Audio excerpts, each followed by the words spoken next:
We begin with Nepal, where embattled Prime Minister KP Sharma Oli addressed the nation amidst a growing speculation about whether or not he will be able to hang on to power. Oli, who is facing growing dissent in the Nepalese Communist Party, played down the political rift, saying that it's a regular phenomenon in a party and issues can be resolved through dialogue.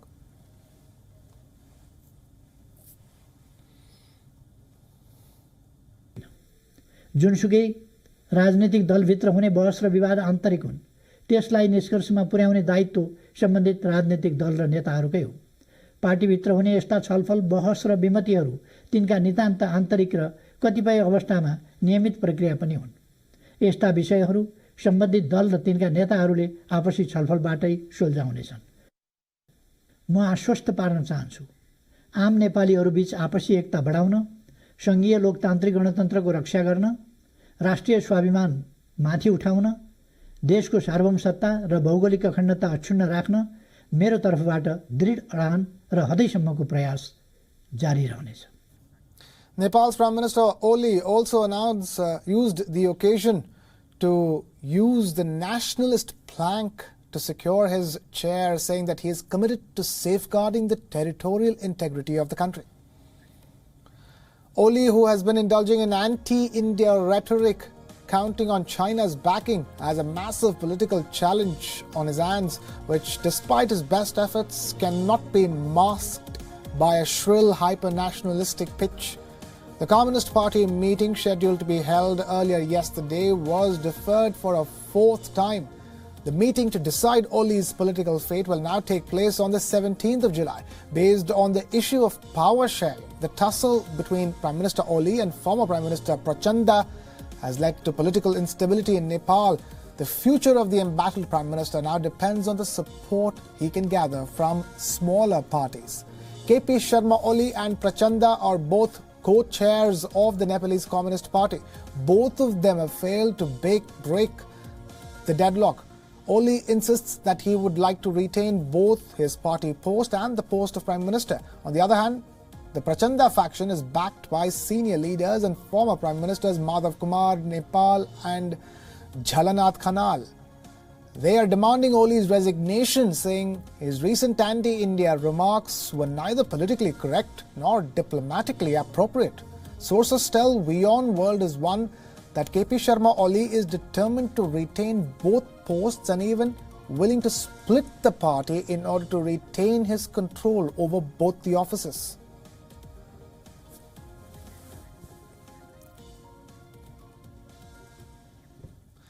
And now being joined by Yubaraj Ghimire, editor, Desh Sanchar Online, live from Kathmandu. Thank you so much for being with us here on the broadcast on WION World is One. Talk to us about the situation in Nepal in terms of its politics at this point in time. The Nepalese Communist Party meeting has been postponed or deferred 4 times, and now it looks like KP Sharma Oli will need the support of smaller parties to retain his power as Prime Minister.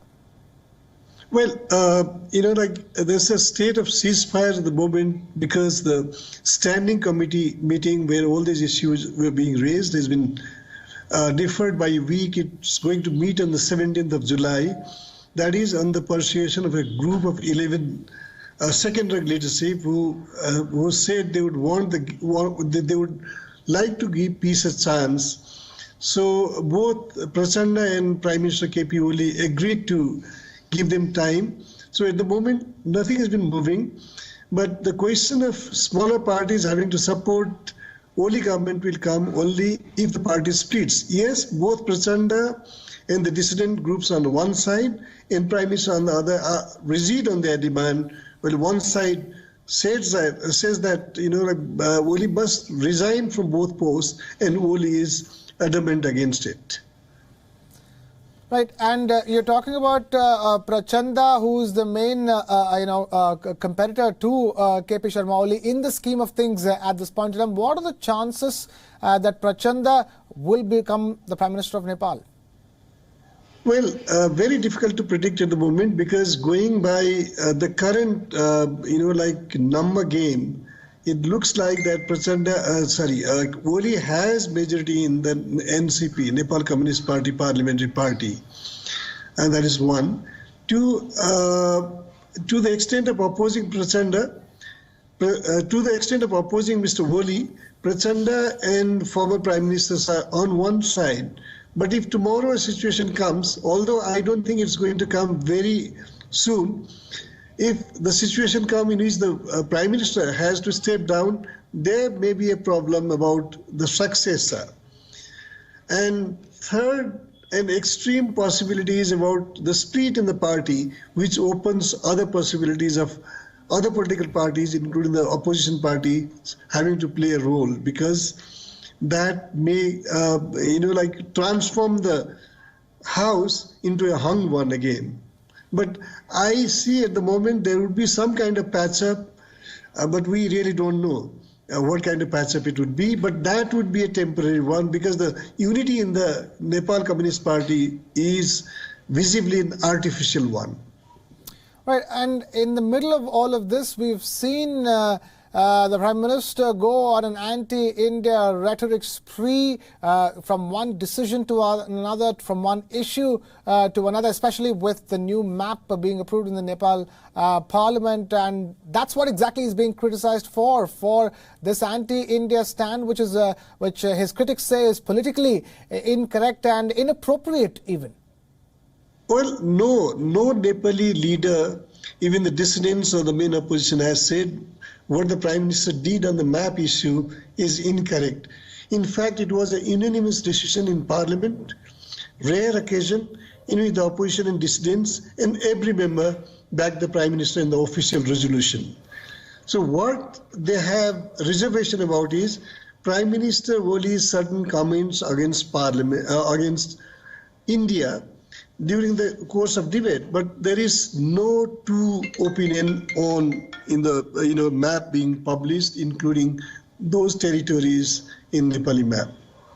Well, and one last question before we let you go. We're talking about this at a time when there is so much talk of Chinese interference in Nepal, which is not agreed upon by the entire political spectrum. How do you view that vis-a-vis what's been happening with India?